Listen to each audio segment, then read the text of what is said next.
Petit sujet psychologique, Oscar Miani reçoit Éléonore Tarlet, psychologue et psychothérapeute. Bienvenue à l'écoute de notre émission Petit sujet psychologique. Nous sommes aujourd'hui en compagnie d'Éléonore Tarlet. Bonjour. Bonjour. Vous êtes psychologue et psychothérapeute. Lors de notre émission précédente, vous nous avez parlé des pervers narcissiques. Alors aujourd'hui, vous allez nous parler des victimes des pervers narcissiques. Parce que pour qu'un pervers puisse jouer, il faut être au moins deux.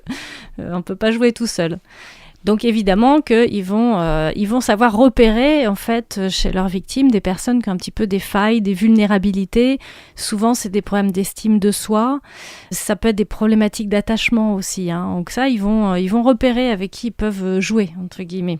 Est-ce qu'on peut rappeler rapidement ce qu'est un pervers narcissique, Éléonore Tarlet ? Alors, structure de personnalité narcissique, c'est-à-dire une personne assez auto-centrée, moi-je, qui a toutes les qualités de la Terre, qui sait tout mieux que tout le monde, et qui va un peu dénigrer, culpabiliser les autres. Le problème, c'est les autres. S'il est malheureux, c'est à cause des autres.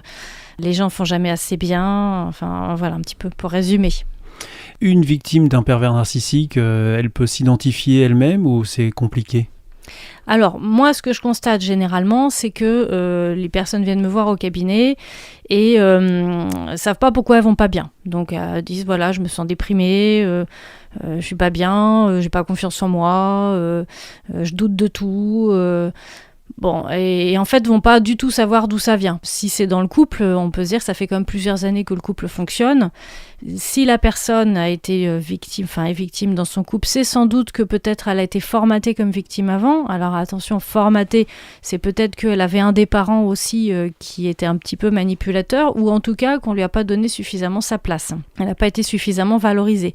Donc elle va avoir tendance, sans s'en rendre compte, à retomber dans un couple où finalement elle est toujours pas valorisée, on lui donne pas sa place, mais ça lui pose pas problème puisqu'elle aura toujours connu ça. Et un enfant de parents pervers narcissiques aura tendance à devenir victime plutôt que pervers narcissique ? Alors, il peut y avoir de la reproduction et il peut y avoir effectivement un formatage de victimes. Et alors donc, les indices qui doivent alerter une victime de pervers narcissique, c'est une sorte de dépression ou... Oui, une dépression. En fait, ça se repère beaucoup, la manipulation, dans les séquences de communication. Alors, à l'oral, c'est compliqué parce que comme c'est les gens qui vont nous culpabiliser, on va vite être dans l'émotion et on ne va pas discerner que c'est la situation de problème ou que c'est la communication. Donc on va plus être occupé à se justifier, à s'expliquer, plutôt que se dire mais cette phrase-là, elle n'est pas cohérente ou elle est méchante. Par contre, moi je trouve qu'à l'écrit, alors les textos ou les mails nous permet vraiment d'observer des séquences de communication. Et là on voit s'il y a de la culpabilisation, s'il y a du dénigrement, si la personne ne répond pas aux questions, si elle botte en touche, si elle retourne la situation contre nous. Alors, c'est un truc spécifique de retourner la situation ? Ah oui, ils retombent toujours sur leurs pattes. Hier soir, il y avait une personne...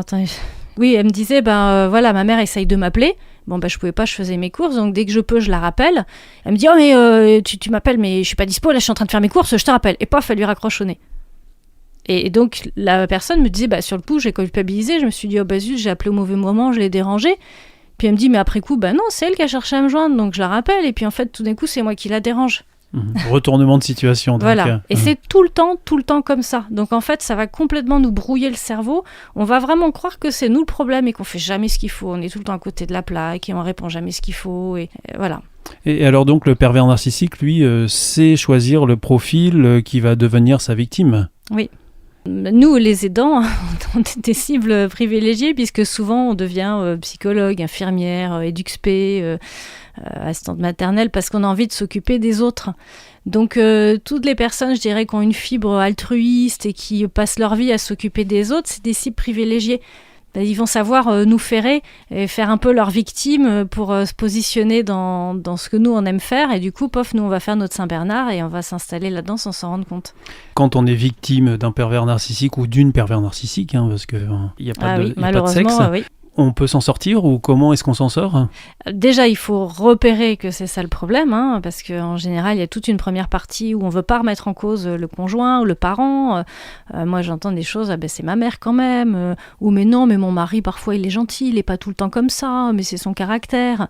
Donc en fait, les personnes ne sont pas lucides du tout sur la situation, même si les amis, leur entourage leur disent, ils n'entendent pas. Donc déjà en prendre conscience et puis ensuite c'est la fuite. Malheureusement la seule solution avec une structure de personnalité comme ça, on ne peut pas discuter avec un pervers narcissique, on ne peut pas le raisonner, on n'aura jamais raison, on n'aura jamais gain de cause. Donc il faut partir, il faut lâcher. Ah, c'est radical, ouais. Il faut partir. C'est l'évitement. Alors ce qui est compliqué c'est quand il y a des enfants au milieu, qu'il y a un divorce, en général le manipulateur se saisit des enfants pour atteindre à nouveau l'autre parent. Éléonore Tarlet, merci beaucoup pour ce temps que vous nous avez accordé au micro de Petits Sujets Psychologiques et on se donne rendez-vous pour une prochaine chronique. Avec grand plaisir. À bientôt. Au revoir. À bientôt.